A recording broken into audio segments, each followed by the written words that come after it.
こんばんは。おやすみジャパニーズチャンネルのともです。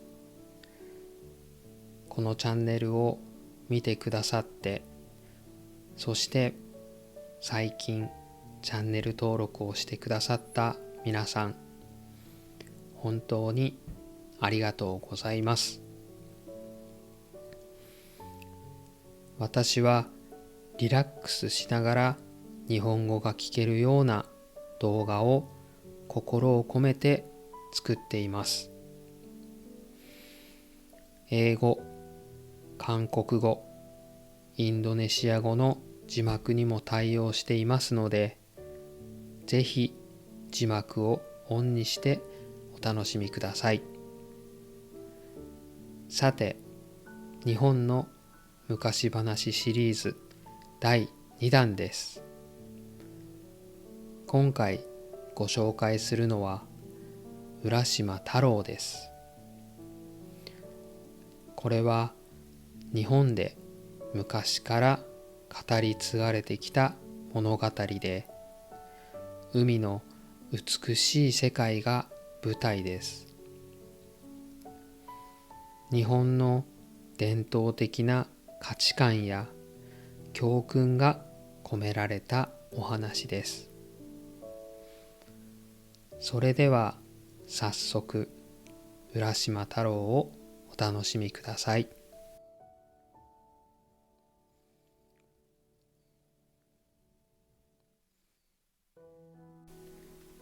浦島太郎。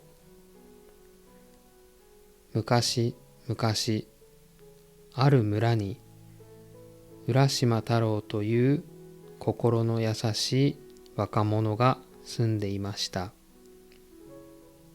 太郎は毎日海へ行き、漁をして暮らしていました。ある日、浜辺を歩いていると、村の子供たちが小さな亀をいじめているのを見つけました。こら、やめなさい。亀がかわいそうだろう。太郎がそう言うと、子供たちは亀を砂の上に放り投げました。太郎はそっと亀を抱き上げ、優しく海へ返してあげました。もう大丈夫だよ。元気でね。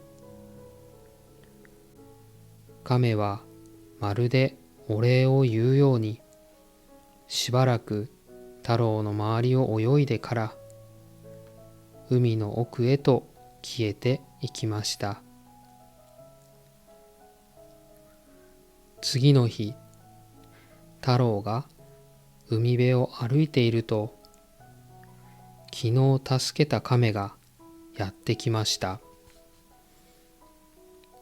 浦島太郎さん、昨日は助けてくれてありがとう。お礼に私の住む竜宮城にご招待します。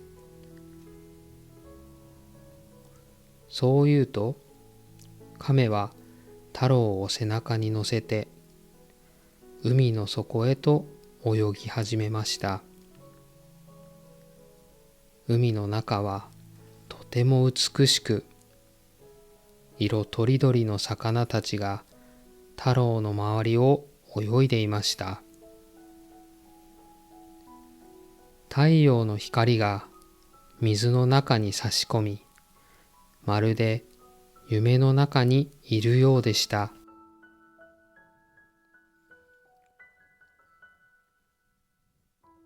しばらく泳ぐと、大きな竜宮城が見えてきました。竜宮城は光り輝くサンゴや貝殻でできていて、とても美しいお城でした。お城の中では美しいお姫様、乙姫が待っていました。ようこそ浦島太郎さん。ゆっくりして行ってくださいね。太郎はおいしい料理をごちそうになり、魚たちの楽しい踊りを見ました。毎日が夢のように楽しくて、時が経つのを忘れてしまいました。でもある日、ふと太郎は思いました。村の両親が心配しているかもしれない。そして乙姫に言いました。そろそろ村に帰らなければなりません。乙姫は少し寂しそうに言いました。わかりました。でもこの玉手箱を持って行ってください。決して開けてはいけませんよ。太郎は玉手箱を受け取り、亀に送られて地上へ帰りました。しかし村に戻ると、見たことのない景色が広がっていました。おかしい。ここは僕の村のはずなのに。太郎は村の人に尋ねました。すみません。この辺りに浦島という家があったはずですが。すると村人は驚いた顔で言いました。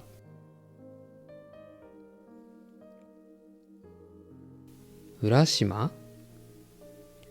そんな名前は聞いたことがありませんね。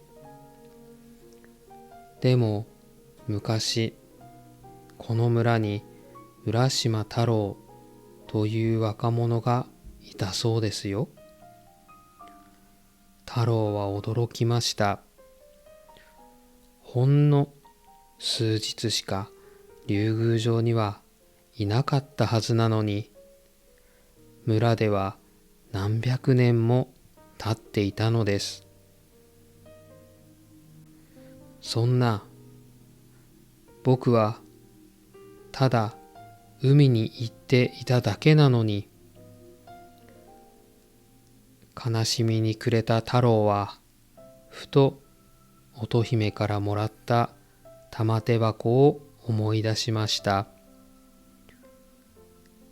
これを開ければ元の世界に戻れるかもしれない。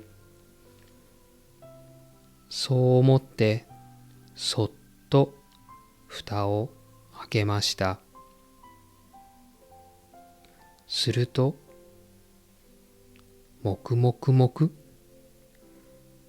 白い煙が立ち上り、太郎の体がみるみるうちにおじいさんになってしまいました。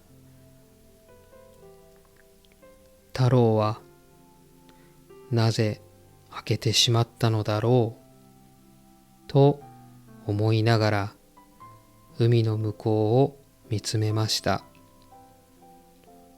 そしてどこからか乙姫の声が聞こえました。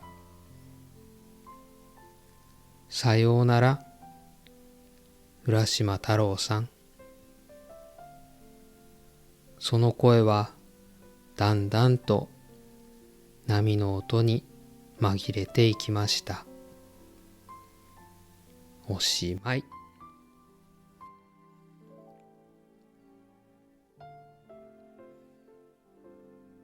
いかがでしたか？浦島太郎のお話は日本の昔話の中でも少し切ない結末です。時間の流れや約束を守ることの大切さを伝える物語ですね。次回の昔話シリーズは、もし浦島太郎が韓国の伝説だったら、どんなお話になるのかお楽しみに。それではまた次の動画でお会いしましょう。おやすみジャパニーズチャンネルでした。おやすみなさい。いい夢を。